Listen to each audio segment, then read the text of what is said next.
ಎಲ್ಲರಿಗೆ ನಮಸ್ಕಾರ. ಬಟ್ ಇವತ್ತು ತೋರಿಸಿದಂಥ ಈ ವಿಡಿಯೋ ಇದು ರಿಪೇರ್ ಕೇಸ್ ಅನ್ಬಾರದು. ಇದು ಮೋಸ್ಟ್ಲಿ ಇದು ಡಿಸಾಸ್ಟ್ರಸ್ ಕೇಸ್ ಅಂತ ಹೇಳ್ಬೋದು. ಯಾಕಂದರೆ ಪ್ರಿಮಿಟಿವ್ ಟೆಕ್ನಿಕ್ಸ್ ಥರ ಯೂಸ್ ಮಾಡಿ ಟ್ರಾನ್ಸ್ಫರ್ ಮಾಡಿದ್ದಾರೆ. ಅದರಲ್ಲಿ ಪಂಚ್ ಸೈಜ್ ಆಗಲಿ ಇಲ್ಲಾಂದರೆ front side plugs micro grafts ಅಂತ ಹೇಳಿದ್ವಿ. ಆ ಥರ ಈ ಪೇಷಂಟ್ ನಾನು ನಾರ್ಮಲ್ ರಿಪೇರ್ ಕೇಸಸ್ಗಳು ದಿನ ನೋಡ್ತೀನಿ. ಬಟ್ ಇಂಥ ಪೇಷಂಟ್ಸ್ಗಳು once in 6 months once in year ಬರ್ತವೆ. ಅಂದರೆ ಆ ಥರ ಕೆಟ್ಟಾಗಿ ಮಾಡಿದ್ದಾರೆ. ಇದು ಅಂದರೆ ಡಿಸಾಸ್ಟರ್ಸ್ ಟ್ರಾನ್ಸ್ಪ್ಲಾಂಟ್ ಅಂತ ಹೇಳ್ಬೋದು. ಈಗ ಇದು ಏನಕ್ಕಂದರೆ ಭಾಳ ಜನ ಕೇಳ್ತಾರೆ, ಅಲ್ಲಿ ನಮಗೆ ಸ್ವಲ್ಪ ಪ್ಯಾಕೇಜ್ ಕಡಿಮೆ ಸಿಗ್ತದೆ, ನಿಮ್ಮದು ಕಾಸ್ಟ್ಲಿ ಅಂತ ಹೇಳ್ತಾರೆ. ಸ್ವಲ್ಪ ಜನ ಹೇಳ್ತಾರೆ ಬೇರೆ ಕಡೆ ಇನ್ನೂ ಕಡಿಮೆ ಮಾಡ್ತಾರೆ ಅಂತ. ಏನು ಇದಕ್ಕೆ ಡಿಫ್ರೆನ್ಸ್ ಏನಂತ ಕೇಳ್ತಾರೆ. ಆ ಥರ ಡೌಟ್ ಇರೋರಿಗೆ ಈ ಥರ ವಿಡಿಯೋ ಸ್ವಲ್ಪ ಯೂಸ್ ಆಗುತ್ತೆ ಅಂತ ನಾನು ಮಾಡಿದ್ದೀನಿ. ಯಾಕಂದರೆ ಕ್ವಾಲಿಟಿ ಅಂತ ಒಂದು ಮಾಸದಲ್ಲಿ ಹೇಳೋದು ಭಾಳ ಕಷ್ಟ. ಕ್ವಾಲಿಟಿ ಬಗ್ಗೆ ಕ್ವಾಲಿಟಿ ಅಂದರೆ ಅದು ಎಫರ್ಟು, ಪ್ಯಾಷನ್ನು, ಹಾರ್ಡ್ ವರ್ಕು ಎಲ್ಲ ಸೇರಿ ಮತ್ತೆ ಫೈನಲಾಗಿ ರಿಸಲ್ಟ್ಸು ಬರಬೇಕು. ಸೊ ಅದೆಲ್ಲ ಸೇರಿ ನಾವು ಕ್ವಾಲಿಟಿ, ಇವನ್ ಆ್ಯಂಬಿಯನ್ಸ್ ಆಗ್ಬೋದು, ಸೇಫ್ಟಿ ಪ್ರಿಕಾಷನ್ಸ್ ಆಗ್ಬೋದು, ಸರ್ಜನ್ ಎಕ್ಸ್ಪೀರಿಯನ್ಸ್ ಆಗ್ಬೋದು, ಇದೆಲ್ಲ ಸೇರಿ ಕ್ವಾಲಿಟಿ ಅಂತ ಹೇಳ್ಬೋದು. ಸೊ ಈಗ ಆ ಥರ ಕಂಪ್ಯಾರಿಸನ್ ಮಾಡಿದ್ರೆ ಸ್ವಲ್ಪ ಜನಗಳು ಜಾಸ್ತಿ ಮಾಡ್ತಾರೆ ಅಂತ, ಇನ್ನೊಂದು ಸ್ವಲ್ಪ ಜನ ಇನ್ನೂ ಕಡಿಮೆ ಮಾಡ್ತಾರೆ, ಇನ್ನೊಬ್ರು ಕ್ಲಿನಿಕ್ ಇನ್ನೂ ಕಡಿಮೆ ಮಾಡ್ತಾರೆ. ಅದಕ್ಕೆ ಎಂಡ್ ಇಲ್ಲ. ಅದಕ್ಕಾಗಿ ಕ್ವಾಲಿಟಿ ಟ್ರಾನ್ಸ್ಪ್ಲಾಂಟ್ ಮಾಡುವಾಗ ಕಾಸ್ಟ್ ಬಗ್ಗೆ ಥಿಂಕ್ ಮಾಡಬಾರ್ದು. ಇಲ್ಲಾಂದರೆ ಬೆಸ್ಟ್ ಸರ್ಜನ್ಸು ಬೆಸ್ಟ್ ಕ್ಲಿನಿಕ್ಸ್ ಮಧ್ಯೆ ಕಂಪೇರ್ ಮಾಡಬೇಕಾಗುತ್ತೆ. ಇಲ್ಲಾಂದರೆ ಸರ್ಜನ್ ಕ್ವಾಲಿಟಿ ಕ್ಲಿನಿಕ್ ಎತ್ಕೊಂಡೋಗಿ ಬೇಸ್ ಎಲ್ಲ ಟೆಕ್ನಿಷಿಯನ್ಸ್ ಮಾಡೋರಾಗಲಿ ಬೇರೆಯವರಾಗಲಿ ಅವ್ರ ಮಧ್ಯೆ ಕಂಪ್ಯಾರಿಸನ್ ಮಾಡಿಕೊಂಡ್ರೆ ನಿಮಗೆ ಪ್ರೈಸ್ ಕಡಿಮೆ ಮಾಡ್ತಾರೆ ಬಿಟ್ಟರೆ ಕ್ವಾಲಿಟಿ ಅದೇ ಥರ ಕಡಿಮೆ ಆಗೋದಿಲ್ಲ. ಅಂದರೆ ಈಗ ಸಪೋಸ್ ಇಲ್ಲಿ ಒಂದು ದುಡ್ಡು ಖರ್ಚಾಗುತ್ತೆ ಅಂತ ಅನ್ಕೊಳ್ಳಿ, ಅಂದರೆ ಎಕ್ಸ್ ಅಮೌಂಟು, ಬೇರೆ ಕಡೆ ಸ್ವಲ್ಪ ಅದು ಅರ್ಧ ಅಮೌಂಟ್ಗೆ ಬರುತ್ತೆ ಅಂತ ಅನ್ಕೊಳ್ಳಿ. ಅವಾಗ ಕ್ವಾಲಿಟಿ ನಿಮ್ಗೆ ಅರ್ಧ ಬರುತ್ತೆ ಅಂತ ಅನ್ಕೋಬಾರ್ದು. ಕ್ವಾಲಿಟಿ ನಿಮ್ಗೆ ಹಾಳಾಗ್ಬೋದು, ಜೀರೋ ಆಗ್ಬೋದು, ಸೇಫ್ಟಿ ಪ್ರಿಕಾಷನ್ಸ್ ಇರಲ್ಲ ಒಂದೊಂದು ಸಾರಿ ನಿಮಗೆ. ಈ ಥರ ಸ್ವಲ್ಪ ಆಗುತ್ತೆ. ಅದರಿಂದ ಕ್ವಾಲಿಟಿ ಅಂದರೆ ಸ್ವಲ್ಪ ನಿಮ್ಗೆ ಅರ್ಥ ಆಗಬೇಕಂದ್ರೆ ಡಾಕ್ಟರ್ ಹತ್ರ ವಿಸಿಟ್ ಮಾಡಿ ಅವ್ರ ರಿಸಲ್ಟ್ಸು 1-2 ರಿಸಲ್ಟ್ಸ್ ಅಲ್ಲ, 1000 ರಿಸಲ್ಟ್ಸ್ ನೋಡಿ, ಪೇಷಂಟ್ಸ್ಗಳ ಅಪ್ಡೇಟ್ಸ್ ನೋಡಬೇಕು, ಆವಾಗ ಗೊತ್ತಾಗುತ್ತೆ. ಸೊ ಅಂಥವ್ರಿಗೆ ಈ ವಿಡಿಯೋ ಯೂಸ್ ಆಗುತ್ತೆ ಅಂತ ನಾನು ಈ ವಿಡಿಯೋ ಮಾಡಿದ್ದೀನಿ. ದಯವಿಟ್ಟು ಇದು ವಿಡಿಯೋ ಎಂಡ್ವರೆಗೂ ನೋಡ್ರಿ. ವಿಚ್ ಇಸ್ ರೀ ನಿಮಗೆ ಒಂದು ಐಡಿಯಾ, ಬೇಸಿಕ್ ಐಡಿಯಾ ಬರ್ತದೆ. ಅಂದರೆ ಟ್ರಾನ್ಸ್ಪ್ಲಾಂಟೇಷನ್ ಚೆನ್ನಾಗಿ ಮಾಡಿಲ್ಲ ಅಂದರೆ ಏನಾಗ್ಬೋದು, ಈ ಥರನೂ ಆಗುತ್ತಾ ಅಂತ ನಿಮ್ಗೊಂದು ಐಡಿಯಾ ಸಿಗ್ತದೆ.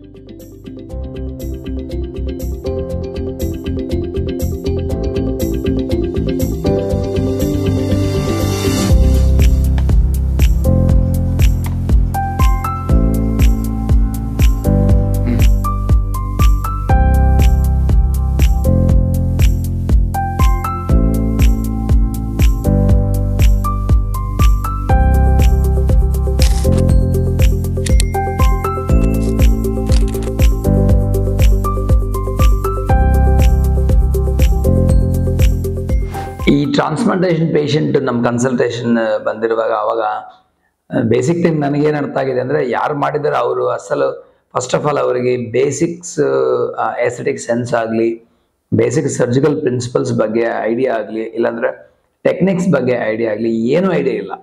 ಸುಮ್ಮನೆ ಮಾಡಿದ್ದಾರೆ. ಅದು ಪ್ಲಗ್ಸ್ ಅಂತ ಹೇಳಿದ್ವಿ, ಮೈಕ್ರೋಗ್ರಾಫ್ಟ್ಸು 4 to 5 mm ಇಲ್ಲಾಂದರೆ 6 mm ಮೇಲೆ ಇರುತ್ತೆ, ದಪ್ಪ ಇರುತ್ತೆ ಒಂದೊಂದು ಗ್ರಾಫ್ಟ್ಸು. ಹಳೆ ಕಾಲದಲ್ಲಿ ಒಂದು 15 ವರ್ಷ ಮುಂದೆ ಬಯಾಪ್ಸಿ ಅಂತ ಪಂಚಸ್ ಯೂಸ್ ಮಾಡಿ ಮಾಡ್ತಾ ಇದೀವಿ ಆ ಕಾಲದಲ್ಲಿ. ಆ ಥರ ಮಾಡಿದ್ದಾರೆ, ಪ್ರಿಮಿಟಿವ್ ಟೆಕ್ನಿಕ್ ಅಂತ ಹೇಳ್ಬೋದು. ಸೊ ಇದು ಏನಕ್ಕಾಗಿದೆ ಅಂದರೆ ಕೇವಲ ಒಂದೇ ಒಂದು ರೀಸನ್ಗೆ, ಲ್ಯುಕ್ರೇಟಿವ್ ಇಲ್ಲಾಂದರೆ ಬಡ್ಜೆಟ್ ಪ್ಯಾಕೇಜ್ ಟ್ರಾನ್ಸ್ಪ್ಲಾಂಟ್ ಇಂದ ಆಗಿದೆ. I don't want reveal the clinics, ಯಾಕಂದರೆ ದಿನ ಈ ಥರ ನೋಡ್ತೀನಿ ನಾನು. ಬಟ್ ಪೇಷಂಟ್ಗೆ ಕಡಿಮೆ ಮಾಡ್ತೀವಿ ಅಂತ ಹೇಳ್ಬಿಟ್ಟು ಒಂದು ಲ್ಯುಕ್ರೇಟಿವ್ ಲ್ಯೂರ್ ಮಾಡಿಬಿಟ್ಟು ಟ್ರಾನ್ಸ್ಪ್ಲಾಂಟೇಷನ್ ಪ್ಯಾಕೇಜ್ ಕೊಡ್ತಾರೆ. ಆ ಪ್ಯಾಕೇಜ್ನಲ್ಲಿ PRP ಫ್ರೀ, ಅದು ಫ್ರೀ, ಇದು ಫ್ರೀ, ಅದೆಲ್ಲ ನೋಡಬಾರ್ದು. ನಿಮಗೆ PRP ಫ್ರೀ ಒಂದು 5000 rupees ನಿಮ್ಗೆ ಫ್ರೀ ಕೊಡ್ತಾರಂತ ಹೇಳ್ಕೊಂಡೋಗಿ ನಾವು ಒಂದು ಲೋ ಕ್ವಾಲಿಟಿ ಟ್ರಾನ್ಸ್ಪ್ಲಾಂಟ್ ಮಾಡ್ಕೊಂಡ್ರೆ ನಿಮ್ಗೆ ವೇಸ್ಟ್ ಆಗುತ್ತೆ. ಗ್ರಾಫ್ಟ್ಸ್ ದುಡ್ಡಲ್ಲ, ಗ್ರಾಫ್ಟ್ಸ್ ವೇಸ್ಟ್ ಆಗುತ್ತೆ. ಭಾಳ ಜನ ಪೇಷಂಟ್ ಕೇಳ್ತಾರೆ PRP ಪ್ಯಾಕೇಜ್ ಏನು ಕೊಡ್ತಾರೆ ಟ್ರಾನ್ಸ್ಪ್ಲಾಂಟ್ ಇಂದ, ಅದು ಬೇರೆ ಇದು ಬೇರೆ. ಒಂದು 5000 ನೋಡಿಬಿಟ್ಟು ತಮಗೆ ಟ್ರಾನ್ಸ್ಪ್ಲಾಂಟೇಷನ್ ರಿಸಲ್ಟ್ಸ್ ಹಾಳು ಮಾಡ್ಕೋಬೇಡಿ. ಸೊ ಇನ್ನೊಂದೇನೆಂದರೆ, ಈ ಫ್ರಂಟ್ ಸೈಡ್ ಪ್ಲಗ್ಸ್ ಎಲ್ಲ ಮಾಡಿದ್ದಾರೆ, ಮತ್ತೆ ಬ್ಯಾಕ್ ಸೈಡ್ ಪ್ಲಗ್ಸ್ ಮಾಡಿದ್ದಾರೆ. ಪ್ಲಗ್ಸ್ ಇಂಪ್ಲಾಂಟ್ ಮಾಡಿದ್ದಾರೆ, ಮೈಕ್ರೋಗ್ರಾಫ್ಟ್ಸ್ ಅಂತ ಹೇಳ್ತೀವಿ. ಅಂದರೆ ಅದೇ ಥರ ಹಾರ್ವೆಸ್ಟೇಷನ್ ಮಾಡಿರ್ತಾರೆ ಬ್ಯಾಕ್ ಸೈಡ್. ಅಂದರೆ ಎಲ್ಲ ಕಡೆ ಡ್ಯಾಮೇಜ್ ಆಗಿರ್ತದೆ. ಈ ಫ್ರಂಟ್ ಸೈಡು ಅದು ನೀವು ಬಾಚ್ಕೊಡೋಕ್ಕಾಗೋದಿಲ್ಲ. ಈವನ್ ಶೇವ್ ಮಾಡಿದ್ರೂ ಪ್ಲಗ್ಸ್ ಹಂಗೆ ಕಾಣುತ್ತೆ. ಇದು ಭಾಳ ಹಳೆ ಟೆಕ್ನಿಕ್ಕು. ಸೊ ಈಗ ಎಲ್ಲರೂ FUE, ಮೈಕ್ರೋ FUE, DHT ಅಂತ ಮಾಡ್ತಾರೆ. ಈಗ ಎಲ್ಲರೂ ಸೇಮ್ ಮಾಡ್ತಾರೆ ಟೆಕ್ನಿಕ್ಸು, ಅದೇನು ತೊಂದರೆ ಇಲ್ಲ. ಬಟ್ ಈ ಥರ ಮಾಡೋರು ಇದ್ದಾರೆ. ಅಂದರೆ ಏನಕ್ಕೆ ಈ ಥರ ಆಗಿದೆ ಅಂದರೆ ಕೇವಲ ಬಡ್ಜೆಟ್ ಪ್ಯಾಕೇಜ್ ನೋಡಿ ಹೋಗೋದ್ರಿಂದ ಕಾರಣಕ್ಕೋಸ್ಕರ. ಸೊ ಅದರಿಂದ ನಾವು ಕಂಪ್ಯಾರಿಸನ್ ಮಾಡುವಾಗ ಒಳ್ಳೆ ಕ್ಲಿನಿಕ್ಸ್ ಒಳ್ಳೆ ಸರ್ಜನ್ಸ್ 4-5 ಜನ ಮಧ್ಯೆ ಕಂಪೇರ್ ಮಾಡಿದ್ರೆ ನಿಮ್ಗೆ ರಿಸಲ್ಟ್ಸ್ ಚೆನ್ನಾಗಿ ಬರುತ್ತೆ. ಅದು ಬಿಟ್ರೆ ಪ್ಯಾಕೇಜ್ ಪ್ರಕಾರ ಕಂಪೇರ್ ಮಾಡಿದ್ರೆ ಯಾವಾಗಲೂ ನಿಮಗೆ ಒಳ್ಳೆ ಕ್ಲಿನಿಕ್ ಸಿಗಲ್ಲ. ಯಾಕಂದ್ರೆ ಪ್ಯಾಕೇಜ್ ಪ್ರಕಾರ ಮಾಡಿದ್ರೆ ಯಾರೊಬ್ರು ಕಡಿಮೆ ಮಾಡ್ತಾನೆ ಇರ್ತಾರೆ. ಆಕ್ಚುಲಿ ಅವ್ರು ಅಷ್ಟು ಕಾಸ್ಟ್ ಮಾಡಲ್ಲ. ಬೇರೆ ಹತ್ರ ಒಳ್ಳೆ ಸರ್ಜನ್ ಹತ್ರ ಹೋಗಿದ್ದೀನಿ ಇಷ್ಟು ಕಾಸ್ಟ್ ಹೇಳಿದ್ದಾರೆ ಅಂತ ಹೇಳ್ಬಿಟ್ರೆ ಅದು ಅವ್ರದ್ದು ಸ್ವಲ್ಪ 10,000 ಕಡಿಮೆ ಮಾಡಿ ನಿಮ್ಗೊಂದು ಟ್ರೀಟ್ಮೆಂಟ್ ಮಾಡ್ತಾರೆ. 10,000 ನಲ್ಲಿ 5,000 ನಲ್ಲಿ ನಿಮ್ ಟ್ರೀಟ್ಮೆಂಟ್ ಏನು ಚೆನ್ನಾಗಿ ಆಗೋದಿಲ್ಲ. ಅದರಿಂದ ಏನು ಲಾಸ್ ಇಲ್ಲ. ಯಾಕಂದ್ರೆ transplantation throughout the world compare ಮಾಡಿದ್ರೆ ಇಂಡಿಯಾ ಬೆಸ್ಟ್ ಸರ್ಜನ್ ಹತ್ರ ಯಾರ ಹತ್ರ ಮಾಡ್ಕೊಂಡ್ರು ಇನ್ನೂ ಚೀಪೇ ಅದು. ಆ ಥರ ಲೆಕ್ಕ ಮಾಡ್ಕೋಬೇಕು, ಆ ಥರ ಕ್ಯಾಲ್ಕುಲೇಷನ್ ಮಾಡ್ಕೋಬೇಕು ನಾವು. ಸೊ ಚೀಪ್ ಅಂತ ಹೋಗಿ ಲಾಸ್ಟ್ಗೆ ನಿಮಗೆ ಇನ್ಸ್ಟ್ರೂಮೆಂಟ್ಸ್ ಯೂಸ್ ಮಾಡ್ತಾರೆ, ಫ್ಯೂಮಿಗೇಷನ್ ಮಾಡೋದಿಲ್ಲ, ಸ್ಟೆರಿಲೈಸೇಷನ್ ಮಾಡೋದಿಲ್ಲ, ಒಳ್ಳೆ ಇನ್ಸ್ಟ್ರೂಮೆಂಟ್ಸ್ ಯೂಸ್ ಮಾಡೋದಿಲ್ಲ. ಸುಮ್ಮನೆ ಟೆಕ್ನಿಕ್ ಕೇಳ್ತೀರಾ, ಆ ಟೆಕ್ನಿಕ್ಸ್ ನಾವು ಮಾಡ್ತೀವಿ ಅಂತ ಹೇಳ್ತಾರೆ. ಟೆಕ್ನಿಕ್ಸು ಇನ್ಸ್ಟ್ರೂಮೆಂಟ್ಸ್ ಇಂದ ರಿಸಲ್ಟ್ಸ್ ಬರಲ್ಲ, ಸರ್ಜನ್ ಸ್ಕಿಲ್ ಇಂದ ನಿಮಗೆ ರಿಸಲ್ಟ್ಸ್ ಬರುತ್ತೆ. ಸೊ ಅದರಿಂದ ಒಳ್ಳೆ ಕ್ಲಿನಿಕ್ಸ್ ಮಧ್ಯೆ ಕಂಪೇರ್ ಮಾಡ್ಬೇಕು ರಿಸಲ್ಟ್ಸ್. ಆವಾಗ ನಿಮಗೆ ಬಡ್ಜೆಟ್ ಟ್ರಾನ್ಸ್ಪ್ಲಾಂಟ್, ಲ್ಯುಕ್ರೇಟಿವ್ ಟ್ರಾನ್ಸ್ಪ್ಲಾಂಟಿಗೆ ನೀವು you never fall as a prey. So ಅದೊಂದು ರೀಸನು. ಸೊ ಆ ಥರ ಕಂಪ್ಯಾರಿಸನ್ ಮಾಡಿಕೊಂಡು ಕನ್ಸಲ್ಟೇಷನ್ ಹೋಗಿಬಿಟ್ಟು ಆದ್ಮೇಲೆ ತಾವು ಡೆಸಿಷನ್ ತಗೊಂಡ್ರೆ ಒಳ್ಳೇದು. ಈ ಥರ ಪೇಷಂಟ್ ನಮ್ಮ ಕನ್ಸಲ್ಟೇಷನ್ಸ್ಗೆ ರಿಪೇರ್ ಮಾಡಿ ಅಂತ ಬಂದರೆ ಏನು ಮಾಡಬೇಕಾಗತ್ತೆ, ಅವ್ರಿಗೆ ಏನು ಯಾವ ಥರ ಪ್ಲಾನ್ ಎಕ್ಸಿಕ್ಯೂಟ್ ಮಾಡಬೇಕಾಗತ್ತೆ ಅಂತ ನಾವು ಒಂದು ಯೋಚನೆ ಮಾಡಿ.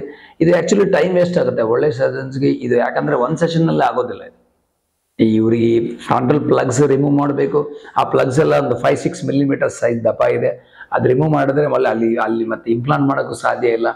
ಪ್ಲಗ್ಸ್ ರಿಮೂವ್ ಮಾಡೋಕ್ಕೆ ಒಂದು 2-3 ಸೆಷನ್ಸ್ ಬೇಕಾಗುತ್ತೆ. ಇನ್ನೊಂದಂದ್ರೆ ಆಲ್ರೆಡಿ ದುಡ್ಡು ಸ್ಪೆಂಡ್ ಮಾಡಿರ್ತಾರೆ, ಈಗ ಮತ್ತೆ 3 ಸಾರಿ ಮಾಡ್ಬೇಕಂದ್ರೆ ಪೇಷಂಟ್ ಭಾಳ ಬೇಜಾರಾಗುತ್ತೆ. ಅದೊಂದು ರೀಸನು. ಮತ್ತೆ ಟೆಕ್ನಿಕಲ್ ಡಿಫಿಕಲ್ಟೀಸ್ ಏನಂದ್ರೆ ಆ ಪ್ಲಗ್ಸ್ ದೊಡ್ಡದಾಗಿದ್ರಿಂದ ನಾವು ರಿಮೂವ್ ಮಾಡೋದು ಇಮಿಡಿಯೇಟ್ ಇಂಪ್ಲಾಂಟ್ ಮಾಡೋದು ಸಾಧ್ಯ ಇಲ್ಲ. ರಿಮೂವ್ ಮಾಡಬೇಕು, ಮತ್ತೆ ಕಾಯ್ಬೇಕಾಗತ್ತೆ 6 ಮಂತ್ಸ್, ಮತ್ತೆ ಇಂಪ್ಲಾಂಟ್ ಮಾಡಬೇಕಾಗತ್ತೆ. ಅದೇ ತರ ಬ್ಯಾಕ್ ಸೈಡ್ ಕ್ರೌನ್ ನಲ್ಲಿ ಪ್ಲಗ್ಸ್ ಇಂಪ್ಲಾಂಟೇಶನ್ ಮಾಡೋದ್ರಿಂದ ಫೈಬ್ರೋಸಿಸ್ ಆಗಿದೆ, ಅಂದ್ರೆ ಸ್ಕಿನ್ ಗಟ್ಟಿಯಾಗಿದೆ. ಅಲ್ಲಿ ಏನು ನಾವು ಇಂಜೆಕ್ಷನ್ ಕೊಡೋದು ಸಾಧ್ಯ ಇಲ್ಲ. ಅದು ರಿಮೂವ್ ಮಾಡೋದು ಬಹಳ ಕಷ್ಟ. ಇದು ಒಂದು ಸೆಷನ್ ನಲ್ಲಂತೂ ಆಗೋದಿಲ್ಲ, ಒಂದು 2-3 ಸೆಷನ್ಸ್ ಬೇಕಾಗುತ್ತೆ. ಅಂದ್ರೆ ಇಂಥ ಪೇಷಂಟ್ಗೆ ಆಲ್ರೆಡಿ ಒಂದು ಸಾರಿ ಟ್ರಾನ್ಸ್ಪ್ಲಾಂಟ್ ಆಗಿ ಫೇಲ್ ಆಗಿದೆ, ದುಡ್ಡು ಖರ್ಚು ಮಾಡ್ಕೊಂಡಿದ್ದಾರೆ, ಮತ್ತೆ 3 ಸಾರಿ ಮಾಡ್ಬೇಕಂದ್ರೆ ಇಟ್ಸ್ ಎ ಪೇನ್ಫುಲ್ ಪ್ರಾಸೆಸ್ ಪೇಷಂಟ್ಗೆ. ಯಾಕಂದ್ರೆ 3 ಸಾರಿ 4 ಸಾರಿ ದುಡ್ಡು ಖರ್ಚು ಮಾಡಬೇಕು, ಮತ್ತೆ 4 ಸಾರಿ ಬರಬೇಕಾಗತ್ತೆ, ಮತ್ತೆ ರಿಸಲ್ಟ್ಸ್ ಹೆಂಗಿರುತ್ತೆ ಇಲ್ಲಿ ಗೊತ್ತಿಲ್ಲ. ಸೊ ಈ ಕಾರಣಕ್ಕಾಗಿ ಒಳ್ಳೆ ಡಾಕ್ಟರ್ ಹತ್ರ ಏನಕ್ಕೆ ಹೋಗ್ಬೇಕಂತ ಒಂದು ವಿಡಿಯೋ ಮಾಡೋಣ ಅಂತ ನಾವು ರಿಪೇರ್ ಮಾಡಿದ್ದೀವಿ. ಈ ಪೇಷಂಟ್ಗೆ ನಾವು 1 ಸಾರಿ ರಿಪೇರ್ ಮಾಡಿ ಆಲ್ಮೋಸ್ಟ್ 80% ಚೇಂಜ್ ನಾನು ಮಾಡಿದ್ದೀನಿ. ಬಟ್ ಇನ್ನೂ ಮಲ್ಟಿಪಲ್ ಸೆಷನ್ಸ್ ಬೇಕಾಗುತ್ತೆ. ನೋಡೋಣ ರಿಸಲ್ಟ್ಸ್ ಹೆಂಗೆ ಬರುತ್ತೆ ಅಂತ ನೋಡೋಣ. ಲಾಸ್ಟ್ ಈ ಟ್ರಾನ್ಸ್ಪ್ಲಾಂಟ್ 1 ಸೆಷನ್ ಮಾಡಿ ಮತ್ತೆ ನಾನು ಆಲ್ಮೋಸ್ಟ್ 8 ಮಂತ್ಸ್ ಟೈಮ್ನಲ್ಲಿ ರಿವ್ಯೂ ಬರೋಕೆ ಹೇಳಿದ್ದೀನಿ, ರಿವ್ಯೂ ನೋಡಿದ್ದೀನಿ. ಇದರಲ್ಲಿ ಬೇಸಿಕ್ ಏನಕ್ಕೆ ಕಷ್ಟ ಕೇಸ್ ಅಂದರೆ ಫ್ರಂಟ್ ಸೈಡ್ ಬಾಲ್ನೆಸ್ ಇದೆ, ಮತ್ತೆ ಕ್ರೌನ್ನಲ್ಲಿ ಬಾಲ್ನೆಸ್ ಇದೆ, ಮತ್ತೆ ಇನ್ನೊಂದು ರಿಪೇರ್ ಮಾಡಬೇಕು. ಇದೆಲ್ಲ 3 ಒಂದೇ ಸಾರಿ ಮಾಡ್ಬೇಕಂದ್ರೆ ಬಹಳ ಕಷ್ಟ. ಯಾಕಂದ್ರೆ ಯೂಶಲಿ ಕ್ರೌನ್ ಟ್ರಾನ್ಸ್ಪ್ಲಾಂಟ್ ಮಾಡ್ಬೇಕಂದ್ರೆ ಅದಕ್ಕೆ 2 ಸಾರಿ ಮಾಡಬೇಕಾಗತ್ತೆ. ಸೊ ಇದರಲ್ಲಿ ಪ್ಲಗ್ಸ್ ರಿಮೂವಲ್ ಮತ್ತೆ ಫ್ರಂಟ್ ಸೈಡ್ ಮತ್ತೆ ಬ್ಯಾಕ್. ಅದಕ್ಕಾಗಿ ನಾವು ಫ್ರಂಟ್ ಸೈಡ್ ಮತ್ತೆ ಬ್ಯಾಲೆನ್ಸ್ ಆಗಿ ಕ್ರೌನ್ ನಲ್ಲಿ ಸ್ವಲ್ಪ ಎಲ್ಲೆಲ್ಲಿ ಇಂಪಾರ್ಟೆಂಟ್ ಗ್ರಾಫ್ಟ್ಸ್ ರಿಮೂವ್ ಮಾಡಬೇಕಾದ ಮಾಡಿ ನಾವು ಡೆನ್ಸಿಟಿ ಆಡ್ ಮಾಡಿದ್ವಿ. ಈ ಪ್ಲಗ್ಸ್ ರಿಮೂವಲ್ ಮಾತ್ರ ಎಲ್ಲ ಒಂದೇ ಸರಿ ಆಗಲಿಲ್ಲ. ಇದು 1 ಸೆಷನ್ನಲ್ಲೇ ಈಗ ನಾನು ಇಷ್ಟು almost natural hair line plus average density in mid scalp and reasonably good density in crown ನಲ್ಲಿ ಮಾಡಿದ್ವಿ. ಆದರೆ ಇದರ ಟೆಕ್ನಿಕಲ್ ಡಿಫಿಕಲ್ಟೀಸ್ ಭಾಳ ಇತ್ತು ಈ ಕೇಸ್ನಲ್ಲಿ. ಯಾಕಂದ್ರೆ ಇಂಪ್ಲಾಂಟ್ ಮಾಡೋದು ಭಾಳ ಕಷ್ಟ ಆಯಿತು. ಆರ್ವೆಸ್ಟೇಷನು ಮತ್ತೆ ಇಂಪ್ಲಾಂಟ್ ಮಾಡೋ ಏರಿಯಾದಲ್ಲಿ ಭಾಳ ಫೈಬ್ರೋಸಿಸ್ ಆಗಿದೆ. ಅದರಿಂದ ನಮಗೆ ಮಾಡೋಕೆ ಭಾಳ ಕಷ್ಟ ಆಯಿತು. ಆದ್ರೂ ಮ್ಯಾನೇಜಬಲಿ ಗುಡ್ ಡೆನ್ಸಿಟಿ ವಿತ್ 1 ಸೆಷನ್ ಮಾಡೋಕ್ಕೆ ಸಾಧ್ಯ ಪಡಿದೆ. ಯಾಕಂದ್ರೆ ಎಲ್ಲರಿಗೂ ಈ ಥರ ಆಗೋದಿಲ್ಲ. ಇವಾಗ ಮತ್ತೆ ಸ್ವಲ್ಪ ಡೆನ್ಸಿಟಿ ಬೇಕಾದ್ರೆ ಸೆಕೆಂಡ್ ಟೈಮ್ ಬೇಕಾಗುತ್ತೆ. ಇನ್ನೂ ಸ್ವಲ್ಪ 1 or 2 ಪ್ಲಗ್ಸ್ ಫ್ರಂಟ್ ಸೈಡ್ ಇದೆ, ಅದು ಎಷ್ಟು ರಿಮೂವ್ ಮಾಡೋ ಟ್ರೈ ಮಾಡಿದ್ರು ಫಸ್ಟ್ ಟೈಮ್ ಆಗಲಿಲ್ಲ, ಸೆಕೆಂಡ್ ಟೈಮ್ ಮಾಡಬೇಕಾಗತ್ತೆ. ಸೊ ಈ ಸೆಕೆಂಡ್ ಟೈಮ್ ಇಂಥ ಪೇಷಂಟ್ಗೆ ಗ್ಯಾರಂಟಿ ಬೇಕೇ ಬೇಕು minimum. Actually front and back crown ಇರೋರಿಗೆ ಸೆಕೆಂಡ್ ಸೆಷನ್ ಬೇಕು. ಇಂಥ ರಿಪೇರ್ ಕೇಸ್ ಅಂದ್ರೆ ಇನ್ನೊಂದು ಸರ್ ಕೂಡ ಎಕ್ಸ್ಟ್ರಾ ಬೇಕಾಗ್ಬೋದು. ಸೊ ಒಂದು ಸೆಷನ್ಗೆ ಒಟ್ಟಿಗೆ reasonably is looking very good, ಭಾಳ ಚೆನ್ನಾಗಾಗಿದೆ ರಿಸಲ್ಟ್ಸು. 1 ಸೆಷನ್ ಚೆನ್ನಾಗಿದೆ. ಮತ್ತು ಲಾಸ್ಟ್ ಸೆಷನ್ನಲ್ಲಿ ನಾನು ಬ್ಯಾಕ್ ಸೈಡ್ ಡೋನರ್ದಲ್ಲಿ ಫಸ್ಟ್ ಟೈಮ್ ಡ್ಯಾಮೇಜ್ ಮಾಡಿದ ಸ್ಕಾರ್ಸ್ ಇದೆಯಲ್ಲ, ಅಲ್ಲಿನೂ ಇಂಪ್ಲಾಂಟ್ ಮಾಡೋಂಥ ಪ್ಲಾನ್ ಇದೆ. ಅದು ಲಾಸ್ಟ್ ಮಾಡೋಣ ಅಂತ. ಯಾಕಂದರೆ ಫಸ್ಟ್ ಫ್ರಂಟು ಬ್ಯಾಕು ಡೆನ್ಸಿಟಿ ಎಲ್ಲ ಬಂದುಬಿಟ್ರೆ ಸ್ಕಾರ್ಸು ಮತ್ತು ರಿಪೇರ್ ಮಾಡೋದು ಸ್ವಲ್ಪ ಈಸಿ ಆಗುತ್ತೆ ಅಂತ ಯೋಚನೆ ಮಾಡಿ ಅದು ಲಾಸ್ಟ್ಗೆ ಹಾಕಿದ್ದೀನಿ. ಈ ಥರ ಕೇಸ್ ಮಾಡುವಾಗ ನಂದು ಎಕ್ಸ್ಪೀರಿಯನ್ಸ್, ಪರ್ಸನಲ್ ಒಪಿನಿಯನ್ ಎಕ್ಸ್ಪೀರಿಯನ್ಸ್ ಏನಂದರೆ, ಈ ಥರ ಕೇಸು ಟೆಕ್ನಿಕಲ್ ಡಿಫಿಕಲ್ಟೀಸ್ ಇರ್ತವೆ, ಪೇಷಂಟ್ಗೆ ಬಡ್ಜೆಟ್ ಕನ್ಸರ್ನ್ ಇರುತ್ತೆ, ಮತ್ತು ಸರ್ಜನ್ಸ್ಗೆ ಇದು ಭಾಳ ಚಾಲೆಂಜಿಂಗ್ ಕೇಸು. ಯಾರು ಕುತ್ಕೊಂಡು 8-9 ಅವರ್ಸು ಟೈಮ್ ವೇಸ್ಟ್ ಮಾಡಿ ಡಬಲ್ ಪ್ರೆಸಿಷನ್ ಕೋಸ್ಕರ ಟೈಮ್ಸ್ ವೇಸ್ಟ್ ಮಾಡಿ ಯಾರು ಕೂತ್ಕೊಂಡು ಈ ತರ ಕೇಸ್ ಚಾಲೆಂಜಿಂಗ್ ಕೇಸ್ ತಗೊಂಡಲ್ಲ. ಯಾಕಂದ್ರೆ ಅದ್ರ ರಿಸಲ್ಟ್ಸ್ ಬರುತ್ತೇನೋ ಗ್ಯಾರಂಟಿ ಇಲ್ಲ. ಫಸ್ಟ್ ಟೈಮ್ ಆಲ್ರೆಡಿ ಹಾಳಾಗೋದ್ರಿಂದ ಡ್ಯಾಮೇಜ್ ಆಗಿದ್ರಿಂದ ಅವರಿಗೆ ನಮಗೆ ಇಂಪ್ಲಾಂಟ್ ಮಾಡೋಕ್ಕಾಗಲಿ ಮತ್ತೆ ಆರ್ವೆಸ್ಟೇಷನ್ ಮಾಡೋಕ್ಕಾಗಲಿ ಮತ್ತೆ ನಾರ್ಮಲ್ ಸೆಲ್ ಇಂಜೆಕ್ಟ್ ಮಾಡಿ ಏನಾದ್ರೂ ಬಹಳ ಡಿಫಿಕಲ್ಟ್ ಆಯ್ತು.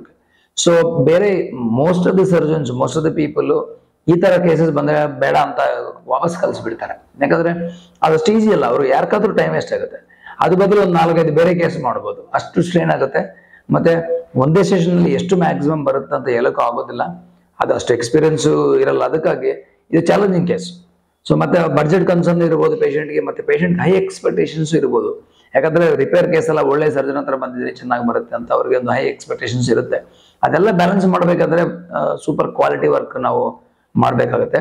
ಇದರಲ್ಲಿ ಕನ್ಕ್ಲೂಷನ್ ಏನಂದ್ರೆ ಈ ತರ ಏನಕ್ಕಾಗುತ್ತೆ ಅಂತ ಒಂದು ಕ್ವಶನ್ ಮಾರ್ಕ್ ಬರುತ್ತೆ. ಯಾಕಂದ್ರೆ ಬರೀ ಜಸ್ಟ್ ಬಡ್ಜೆಟ್ ಮೇಲೆ ಟ್ರಾನ್ಸ್ಪ್ಲಾಂಟೇಷನ್ ಚೂಸ್ ಮಾಡ್ಕೊಂಡ್ರೆ 100% ಈ ತರ ಔಟ್ಕಮೇ ಆಗೋದು. ಬಡ್ಜೆಟ್ ಏನಕ್ಕೆ ನಿಮ್ಗೆ ಆಫರ್ ಮಾಡ್ತಾರೆ ಅಂತಂದು ಯೋಚನೆ ಮಾಡಿ. ಯಾಕಂದ್ರೆ ಸರ್ಜಿಕಲ್ ಮೆಟೀರಿಯಲ್ಸ್ ಯಾರು ಪರ್ಚೇಸ್ ಮಾಡಿದ್ರು ಸೇಮ್, ಮ್ಯಾನ್ ಕಾಲು ಯಾರಿದ್ರು ಸೇಮ್ ಇಂಡಿಯಾದಲ್ಲಿ.